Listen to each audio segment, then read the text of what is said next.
Bismillahirrahmanirrahim. Assalamu alaikum. Welcome to tuhun bek let san YouTube channel pet. Et zan nav cook with Ambreen. San is recipe che Wozul moong. Chalo karo is recipe start. Yeh chu meh nimut moong cup akh. Yeh chu Wozul is chat vanan Wozul moong.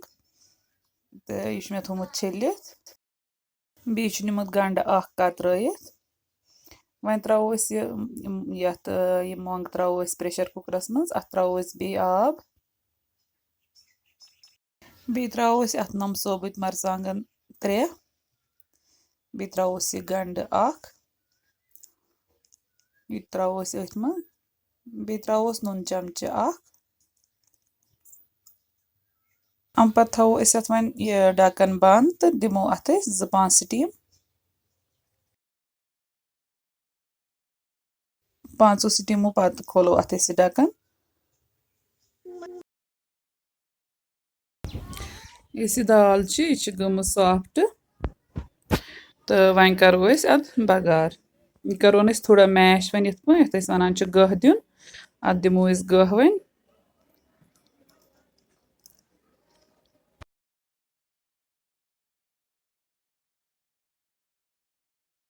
अम पे नी मे यपर तील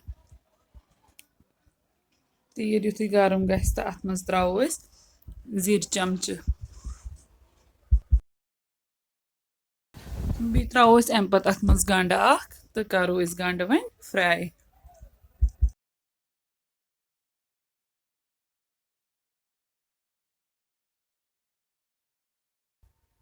गंड गो ये fry one throw अत मज मरचवांगन चमचे 2 बड़ मरचवांगन चमचे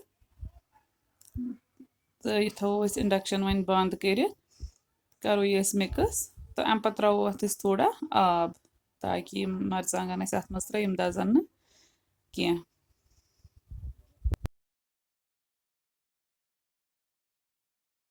one throw मज रोहन फल 2-5 नुक नुक कर तो करो ये वन फ्राई तोतामत योतामत आब अत त्रो यह गई सोरे खुशक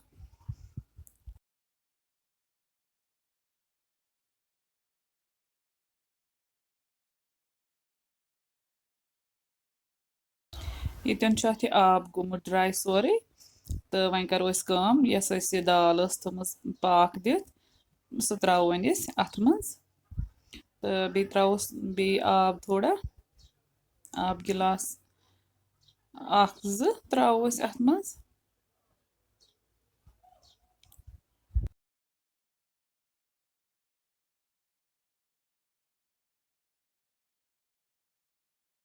वन त्रो ये पे दानवल पाउडर चमचे तो थो यह वन हाई फ्लेमस पे तो दिमो अत वन ग्रेक 10-15 मिनट यन ग्रेकान ये आय ग्रेक तो करो मिक्स यह थो वन ये पे वन लगभग 10-15 मिनट यीतिस कालस यमुक यह रस यह गि मट यन रस वारिया तोन अत